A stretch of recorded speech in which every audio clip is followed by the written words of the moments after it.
when I was in my early 20s, I didn't really have a plan, a great plan, and I was very interested in a particular subject area, so I went on and did a doctorate in that. And then after doing that for a while, I decided that I did want to go into business. So it was more that I sort of switched from academia into business, and How do you I've find never a looked back. doctorate degree or academic training helpful when you go to the business side? You know, I think that quite honestly, any education's of value at any stage of your life. But in terms of doing the degree, it certainly helps you with discipline, working independently, driving yourself. So I think that's very useful. And then at FedEx, we also do a lot still in terms of getting involved in the education of young people. So we do a lot of work with, I don't know if you've heard of Junior Achievement. So FedEx sponsors a group called Junior Achievement, which looks at delivering education on finance and entrepreneurship and getting ready for the workplace for basically young people. So we do a lot of work on that. Okay, so let's talk something about business. Okay. Recently, we see you issuing a report about SMEs in Asia Pacific region, Hong Kong, China as well. So you looks like very interested in this part of trade. So can you tell us what kind of opportunities have you seen and what FedEx can do to tap this? We're very interested in small, medium businesses because I think this is where a place where FedEx can bring particular value. Because a lot of small, medium enterprises, they have a great product or they have a great idea, and the one thing they want to do is bring it global. So for example, if you're Hong Kong, Hong Kong's a real trading nation and is known for being a trading nation. But for those small, medium enterprises to be able to reach the globe, they often need a trusted partner, which can come in the form of FedEx, to actually be able to help them manage cross-border commerce, be able to help them with things like customs clearance, returns processing, be able to give them different options of speed in terms of whether they want overnight delivery or they have a little bit more time and they want to make that trade-off. So we see ourselves as playing a big role in helping those small, medium businesses get to market and then grow in that market. What's the key thing in the mind of SMEs when they're thinking about selling their stuff overseas? I would say the number one thing is, first of all, your ability to deliver reliably to your consumer reflects your business. So the one thing those small, medium enterprises need above all is knowing that they can reliably get their product to market, that they can promise their customer, I will have it with you on Wednesday, and they have a partner that they know, like FedEx, that will get it there as promised in one piece on Wednesday. So having that assurance is extremely important. Then the second thing I would say is cross-border e-commerce is very confusing and very difficult. Every country has different regulations, different customs regimes. So having a partner that can help you understand that becomes very important. And then finally, I think one thing that's becoming more important in this world of e-commerce is the whole returns processing. Returns Yes, processing? yeah, that gets very complicated. So how could FedEx help? Do you host seminars to really give the knowledge to the SME and entrepreneurs, or you do have an extra service help them go through all these? I think you're right. There are two ways that we can help. First of all, we do hold seminars. We've been doing some work with the Asian Development Bank, actually holding seminars for small, medium enterprises, being able to explain some of the customs clearance requirements to them. So we bring in our experts to help explain what they might need to do to engage in cross-border trade. The second thing we do, obviously, we provide products and tools that facilitate that trade. So we do have various speeds of products, whether that's FedEx Overnight, International Priority, or FedEx International Economy, if you want to trade a little bit of price with speed. We also then engage in solutions such as returns. So you can send your shipment along with a return label. If the consumer decides that they don't want that, then they can simply return it back. And that's really important because a lot of people will make that final decision on whether to buy, on whether or not they can easily return the shipment. So I guess the return label is very welcome. Yes. Okay. So how do you find the SMEs react to all the services and all kind of support you're trying to provide to them? We get a very positive reaction from small medium enterprises. I think, as I said, the way that we want small medium enterprises to see us, and I hope they do see us as a trusted partner in being able to deliver their business and grow their business. We, as well as providing tools that help them grow their business, we've also recently launched a competition that gives a grant to small medium enterprises. So we launched that in Singapore and Hong Kong, and we recently gave out $58,000 to help those small medium businesses really get on a growth path. Try to focus a little bit in this region, the China and the Chinese mainland and Hong Kong. So what kind of trend do you see in these two markets? Okay. Well, I think it goes without saying that one of the biggest trends we're seeing is the growth in e-commerce. And certainly over the next 5 years, that e-commerce marketplace is set to grow to $3.5 trillion. So significant growth.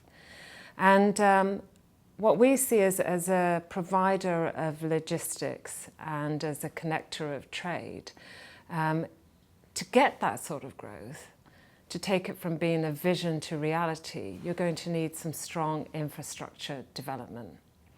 But alongside that infrastructure development, you're going to need a regulatory environment that supports and encourages that rapid economic growth. So what kind of infrastructure are you talking about, and what kind of regulatories? Well, you've got the physical infrastructure, so hard infrastructure such as having big sorting facilities and connectivity to those sorting facilities. So at FedEx, in 2017, we're going to expand and introduce our China hub at Pudong, which is going to be our newest facility. We introduced our North Pacific hub in Osaka back in the spring of 2014. And so it's continuing to invest in those big sorting facilities. And then on the softer side, in terms of regulations, what you really need is regulations that smooth the flow of cross-border trade. So a good example of that is de minimis. The de minimis value is the value below which it's a tax-free entry into the country. Above that, you have to pay taxes, and that requires paperwork and filings with customs. And again, coming back to that small, medium business, it becomes an administrative burden and it becomes a big expense and a barrier to trade. So having infrastructure capacity and being able to have good cross-border clearance that's efficient, those two are key. And in terms of regulations, the de minimis, yes. Which country do you think was the lowest barrier for SMEs to do business overseas? Oh, definitely Hong Kong. I mean, the great thing about Hong Kong, and the thing that's made Hong Kong so successful, is the fact that it's a free port. So people like trading in and out of Hong Kong. That's why it's continued to be Asia's world city and why it's such a lively city, because it's essentially a free port and there are very low barriers in terms of trade. Other countries in the region, places like Australia, they have a very high de minimis. It's 1,000 Australian dollars So that's extremely high. But you go to other countries and it's quite low. And then you have to file for entry for every single... every single item you try to buy. It almost feels like it, yes, Okay. yeah. So that's why places like Hong Kong really thrive in terms of facilitating trade. So it will be like very convenient for Hong Kong to get goods from everywhere and Yes. And send them to the rest of the region. Right? Mm. So how about the de minimis rules in China, in the Chinese mainland? Yes, I mean the de minimis rules in China are a bit lower, and also the paperwork requirements are quite stringent, because as well as the de minimis, which is the value above which you have to pay taxes, you then have other requirements such as having to file with different agencies. So it's not just customs, it can also be quarantine, etc. So if you end up having to file hard copy paperwork with lots of agencies, then that again becomes an administrative barrier. Somewhere like Singapore is very progressive in terms of allowing electronic filing, and you just have to file once for submission to many different agencies. Mm. So really that is the kind of long-term vision that a lot of players in the industry have, and that's one of the things that we're trying to do in terms of building capacity. And when I say capacity, I mean that kind of cross-border capacity, so that people can trade more easily. Mm. Mm. And you are looking forward to the Pudong hub in 2017, which is next year. So why do you choose that place to put the China hub in Pudong, Shanghai? And what kind of function do you expect this hub to do, like cover how much area and... Okay, yeah. Well, just to put it in context, we have our Asia Pacific hub in Guangzhou. So our Asia Pacific hub in Guangzhou covers all of the Pacific region and has connectivity into Europe as well as the US. We then have a hub in North Pacific, which serves, as well as serving the Japanese mainland, also connects to the US. We have a hub in South Pacific in Singapore, which connects up Singapore with trucking to Malaysia and also to places like Australia. So the hub that we're going to have in Pudong, obviously there is a lot of trade on the eastern part of China. Our hub in Pudong will link up with Asia, the Asia Pacific hub. It will also link up with the US. So we have flights straight into our hub in Memphis, and it links up to Europe, and we have flights straight into our hubs in Charles de Gaulle and Cologne. Mm. So great connectivity for our customers on that eastern seaboard of China.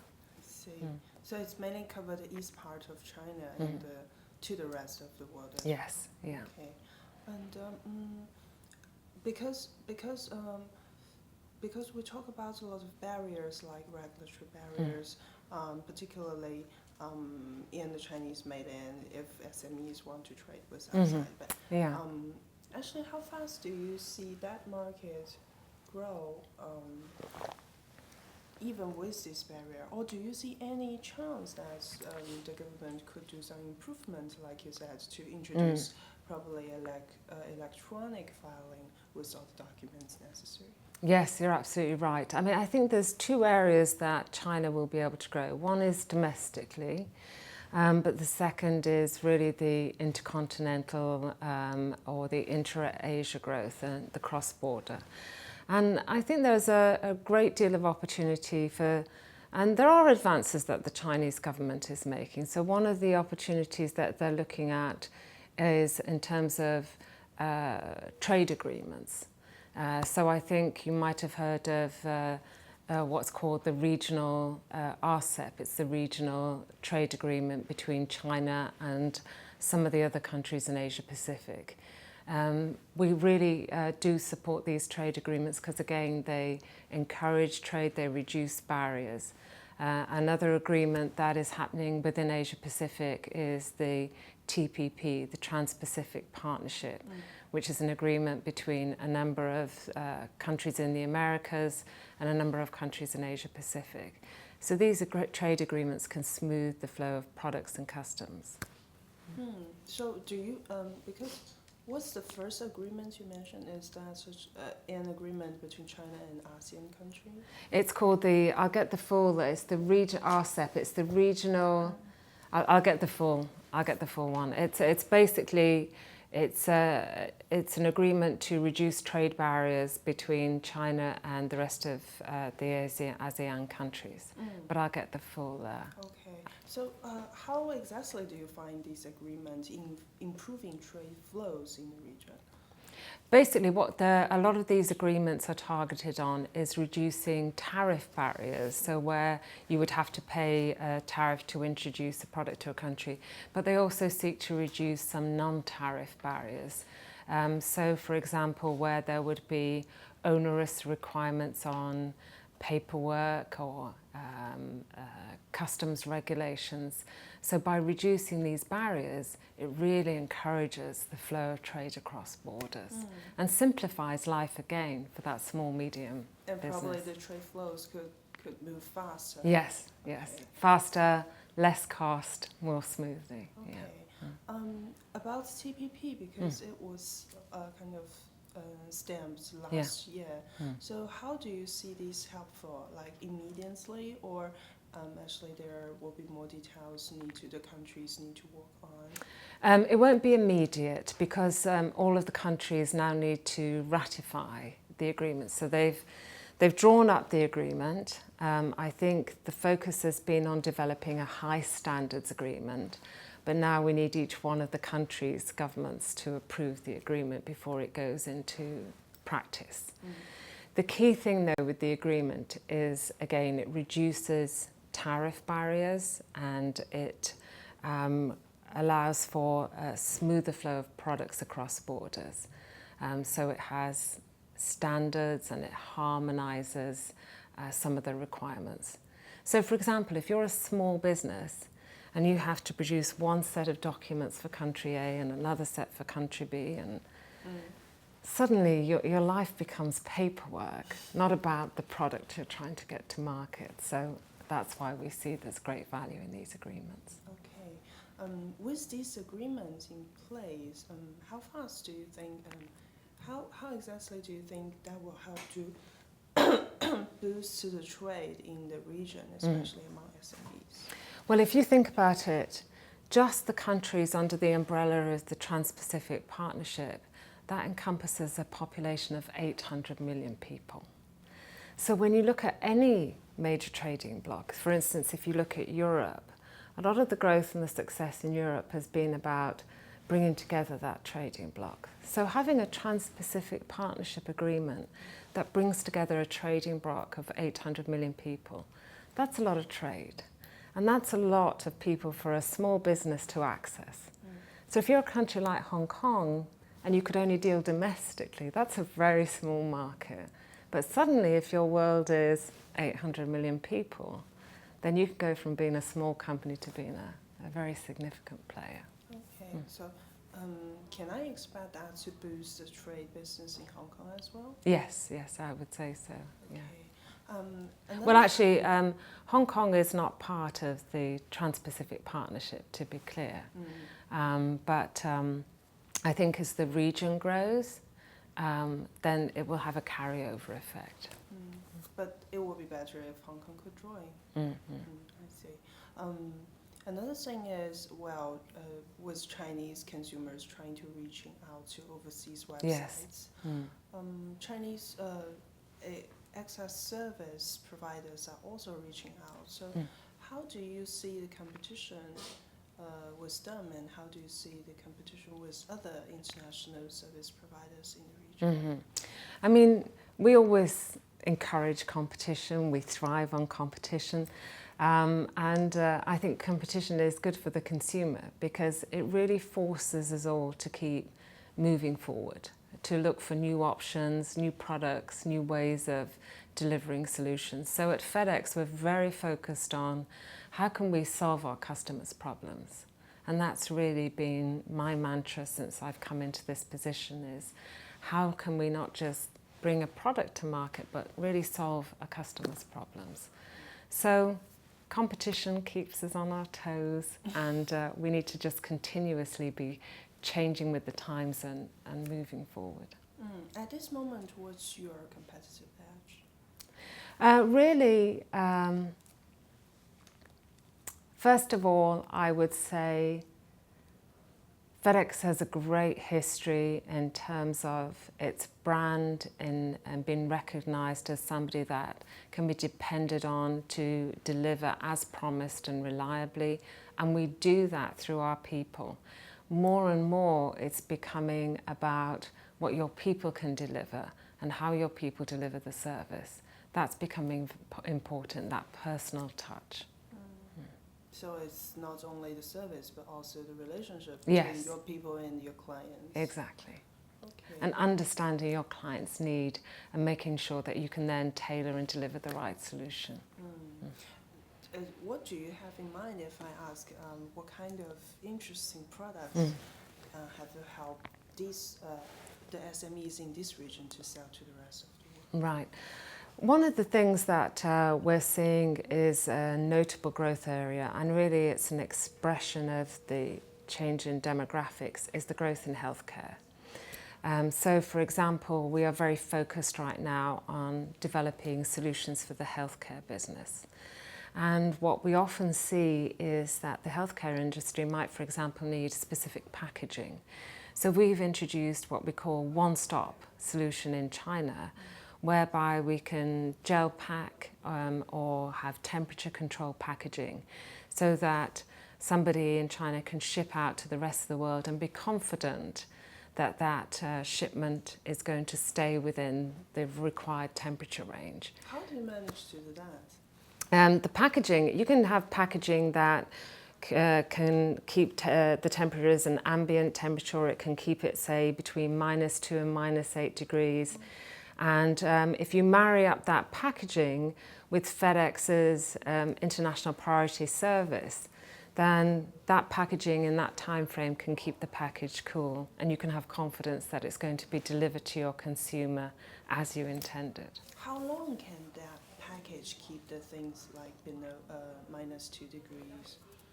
Well, every type of packaging has a different time range. They can be 24 to 48 hours. But what we also do for some customers is we have the ability to monitor their shipments. And if we see that it could go on what we call a temperature excursion, then we have the opportunity to intervene, repack, and then send it on its way again. So for those very, very sensitive shipments, we have various tiers of service delivery we can provide, and that can be up to and including monitoring and intervention if necessary. How many people in China are using this service? Oh, I haven't got the figures off the top of my head, and Roughly we wouldn't really produce those kind of results. We wouldn't communicate those. Is it popular in the country, and when have you run it out? It's certainly some of these healthcare solutions. They've been very popular in places like the US, Japan, and we're seeing that they're increasingly popular in places like China, which is why we've rolled it out in China, because we've had that demand from our customers to provide these kind of solutions. When did you roll it out? Oh, when did we roll it out? Last month. It was last month. month. Yeah, Okay. yeah, just last month. What kind of customers will be using that service? I assume hospitals? Yes, it can be pharmaceutical industries, where they're producing certain kinds of medication that need to be kept within a temperature range. But you can also have it for certain perishable commodities. So we do move perishable commodities around the world, and sometimes they need to be kept within a certain temperature range. So we have solutions across different industries. Okay. So what are the interesting products Hong Kong people are sending out? What's special? Or say, what kind of interesting thing you see in other places in the region? You know, one of the things that we do often move is some things like cut flowers is an interesting one. We have had occasion, we have a great solution going from Latin America into the United States. Cut flowers like Fresh flowers, wow, yes. that's very delicate. Yeah. It seems very delicate, and you've got to make sure that you manage the packaging, but most importantly, you've got to have a reliable transportation network. So sometimes moving those perishable commodities where you can risk a lot of spoilage if you don't have the right service provider. So having somebody like FedEx that can help you, not with just with the transportation, but also with the right kind of packaging and handling, can make a significant difference to your business. Healthcare, as I said, having temperature controlled packaging, but also we see some high value commodities like jewellery. We move that around the world, and what we've seen is some customers ask for our product line called SensorWare.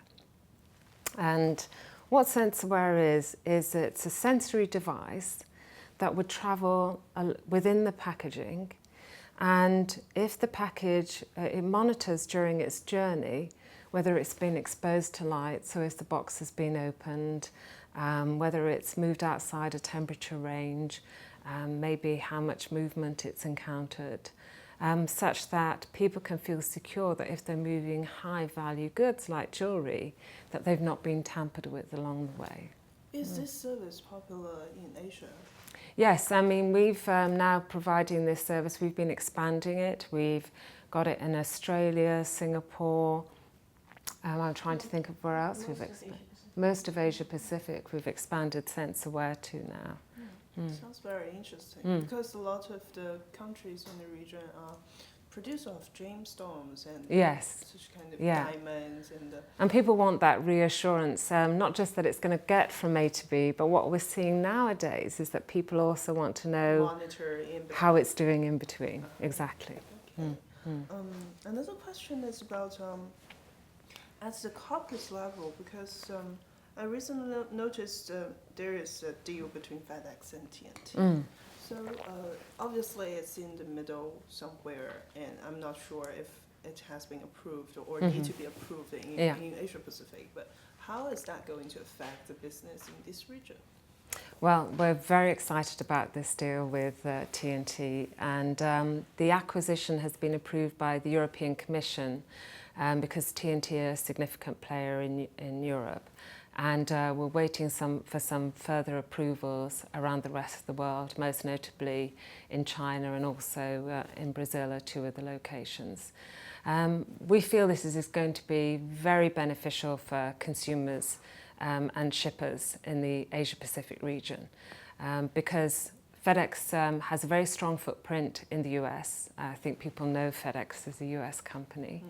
It's got a solid footprint in Asia. But we weren't as big in Europe. And so this acquisition with TNT will allow us to have a bigger footprint in Europe. And I think that will benefit both people shipping to Europe and people shipping from Europe. So we're looking forward to it. So probably it will help you grab a lot of market share in Europe as well. We certainly hope it will improve our position in Europe because TNT is a notable player in Europe. Yeah. Because your business is focused in Asia Pacific, but recently we have seen a bit of market turmoil. Like this is not a very smooth year so far. So how do you expect kind of growth slowdown in emerging markets affect your business? Well, when we look at the growth, for instance, with China and in Asia Pacific as a whole, it's still good growth. It's growth that many regions of the world would be happy with. When we look at China's growth, people say, oh, it's no longer double digit. But when it was double digit off a much smaller base. We're now talking about single digit growth off the second biggest economy in the world. So it's still a steady as you go growth. We're also seeing quite a nice pickup with the Asian tigers. So places like Malaysia, Vietnam, we are expecting to see growth of anywhere between 5 and 6.5% through FY17. So I'm still very optimistic about the region. I think there's still good opportunity here. Okay. Another thing about the recent market turmoil is like since the later part of last year, the Asian currencies has been varied a lot. Yes. So how is that going to, what's the impact on your business and how are you dealing with these?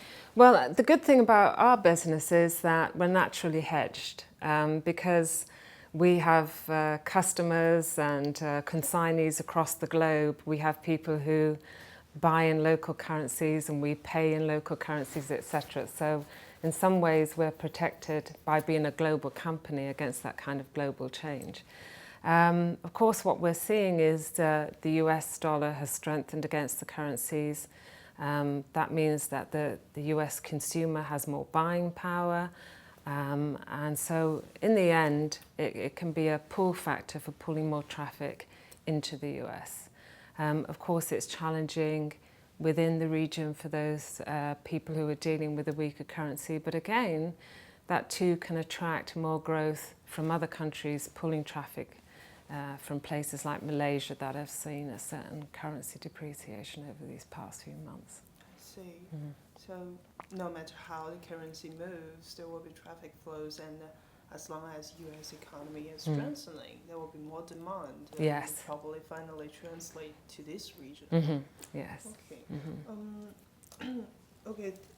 I'm to my aware, it's your 1-year anniversary. Yes. To this new position. Yes.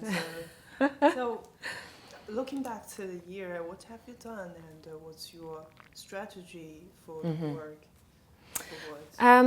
I think that was one of the most satisfying things over the course of the past year, is really getting with the whole group and really thinking about where we want to go going forward. And really the mantra that we started to work with was how we could solve with innovation. And it's back to the idea of how we can bring solutions to our customers, how we can help them solve their business problems, and how we can do that innovatively. So that's been our focus, is creating an environment in which we can develop solutions, whether that be in areas such as healthcare or e-commerce or aerospace.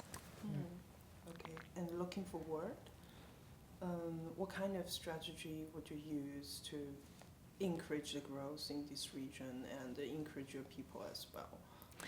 Really, it's about, in terms of people and encouraging growth in the region, it's about saying to people, you know, look at what you can do locally.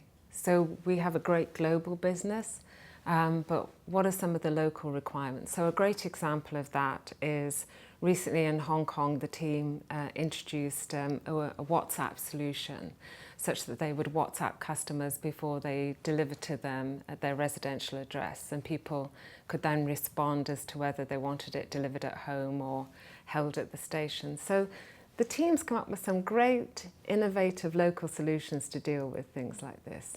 In China, we recently basically loaded FedEx's app onto WeChat. So again, localizing, thinking about how we can bring the FedEx solution, but bring it in a way that is very localized and innovative and relevant to that market. I see. I see.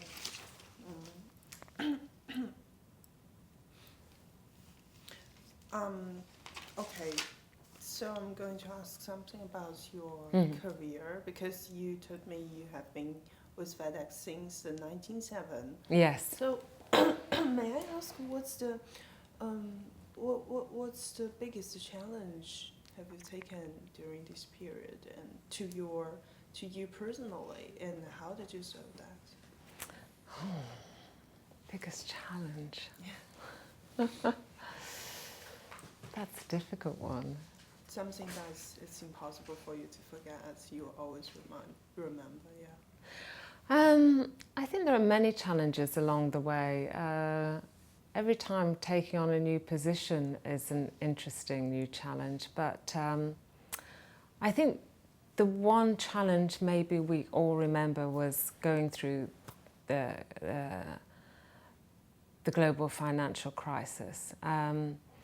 It's a difficult time and an interesting time, but I think the key thing for FedEx is making sure that we always stayed true to what our core responsibility was, which is what we call people, service, profit. if we treat our people very well, they will deliver great service and we will continue to deliver profit to our shareholders. So no matter what the environment is, FedEx has always been focused on continuing to treat their employees well and deliver great service. And we believe that if we do that, we will stand the test of time and we'll be able to ride any storm. So I think that's been the most important thing. But you remind me about the financial crisis, because it was a very hard time. But how hard exactly was it for FedEx? And what kind of position did you hold at that moment? Well, I think it was hard around the world, but certainly one of the things that we saw afterwards is that suddenly all the markets started bouncing back, and as a service provider we had to be there to respond, and I think we did that extremely well. So I think that FedEx helped carry our customers with us through all the changes. One of the things that we've been working on recently is really developing our network to be more flexible, so that we can move more flexibly with changes in demand. So as well as having our own purple tail network, we've also been augmenting with more belly space capacity on other people's airlines. And what that's doing is allowing us to create a more flexible network that we can be more responsive over time. So when suddenly there's a big bill comes, you can take it and provide service in time. Okay. So, but there's another question about cost, because if the service is quite flexible, you will have to bear the cost, or you will give it to the customer, but someone has to pay the bill. So how do you deal with that? I think the critical thing is to make sure that we're always working on developing not just an effective network in terms of always delivering reliably, but being able to have an efficient network. So having that flexibility in how we approach the development and growth of our network, it makes sure that we're developing a cost-effective solution for our customer. Also, the other thing is we've seen a mode shift over the years in that people have looked for different options in terms of speed, and FedEx has responded to that. So we deliver the international priority service. In fact, we actually deliver an international first, which is delivered first thing in the morning. But we can also deliver a slower service. And so we're tailoring the service according to what the customer needs. Another thing is, because we talk about TPP and all the other agreements in the region, as a multinational company, do you think you have the company has a say when a country is trying, or a jurisdiction is making a decision whether to join such kind of agreement, or how they're going to accept it? What we certainly try to do, because we have a lot of contact with the business community, and we see some of the challenges small and medium enterprises face, we certainly try to act as a spokesperson to make sure that we're helping people understand the barriers these customers face. Because many times regulations that get put into place, if you're not careful, they can be misinformed regulations. So we try and make sure that we bring all the facts to the table so that countries can make well-informed decisions about changes to regulations. Because, for example, a regulatory barrier can add a lot of cost and then add a lot of burden to a small, medium enterprise. And so we try and make sure that we do, in some ways, represent our own customers and be the voice for those customers. Is there any kind of pressure you can put on the policymakers to, just to make trade easier for SMEs? I wouldn't use the word pressure. Our goal is really to bring the facts to bear and to help people sort of see the bigger picture, that if you can make trade easier, you can encourage growth that benefits all parties. So the pie becomes bigger and everybody gets a better share of that pie. I see. And well, as a female leader, I want to ask, what do you feel like in as a female in the workplace, do you think it's an advantage or it makes you feel different, or how does it help or not so helpful for your career? I think really the most important thing is to just be yourself, and don't put any perceived barriers in front of yourself. Seek out people who are good mentors. Don't be afraid to ask for help when you need help. But basically stay true to who you are, and don't let perceived barriers get in the way of you trying to do your best and advance your career.